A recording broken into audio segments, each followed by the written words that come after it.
Match শেষে বার্সেলোনার coach জাবি হার্নান্দেজ বলতে বাধ্য হলেন, মৌসুমের সব পরিশ্রম ধ্বংস হয়ে গেল রেফারির একটা সিদ্ধান্তে। আগের ম্যাচে পিএসজিকে তাদের মাঠেই ৩-২ গোলে হারিয়ে এসেছিল বার্সেলোনা। এই ম্যাচে ঘরের মাঠে তাই দারুণ কিছু হবে সেটার প্রত্যাশা করাই ছিল স্বাভাবিক। ২০১৯ সালের পর প্রথমবার বার্সেলোনা স্বপ্ন দেখছিল চ্যাম্পিয়ন্স লিগের সেমিফাইনালে যাওয়ার, কিন্তু দুর্দান্ত ছন্দে ফেরা কিলিয়ান এমবাপ্পের ৩ লাল কার্ড দেখানো রেফারি স্তেভান কোভাক্স যেন ছিটকে দিলেন বার্সাকে। কোভাক্স প্রথম লাল কার্ড দেখিয়েছেন ম্যাচের ৪০ মিনিটে, সেটাই বার্সার রক্ষণের নেতা রোনাল্ড আরাউহোকে। এরপর ৬৪ মিনিটে ডিএআর দেখেও বার্সার পেনাল্টি আবেদন নাকচ করেছেন।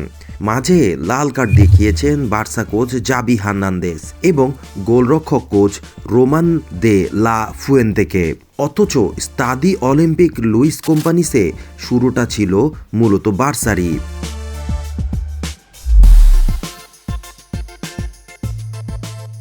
আগেই লিড ছিল ৩-২ ব্যবধানে, সেটাকে ৪-২ করতে কাতালুইয়ার ক্লাবটি সময় নিয়েছে মোটে ১২ মিনিট।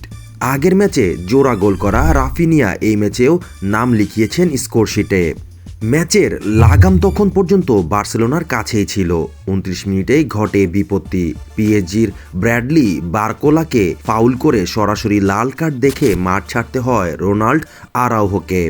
১০ জনের দলে পরিণত হওয়া দলটির কাছ থেকে ছুটে যেতে শুরু করে ম্যাচটা। ৪০ মিনিটে সমতা ফেরান সদ্যই বার্সা থেকে পিএসজি যাওয়ার উসমান ডেমবেলে।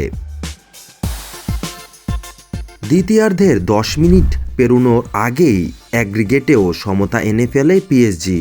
আশরাফ হাকিমি আগের ম্যাচে ছিলেন না। এই ম্যাচে তারই দেয়া পাস থেকে সমতায় আসে প্যারিসের ক্লাবটি। স্কোরশিটে নাম লেখান ৮৯ মিনিটে বার্সার কফিনে শেষ পেরেক ঠুকে দেন এমবাপ্পে। প্রতি আক্রমণে বার্সা গোলকিপার মার্ক আন্দ্রে টের স্টেগেন বল রুখে দিলেও ডিফেন্ডার জুলুস কুন্দের ভুলে বলটা আবারও পেয়ে বসেন এমবাপ্পে। দ্বিতীয় দফায় এই ফ্রেঞ্চ স্ট্রাইকার আর ভুল করেননি। ৪-১ গোলে দলের জয় নিশ্চিত করেই মাঠ ছাড়েন এমবাপ্পে।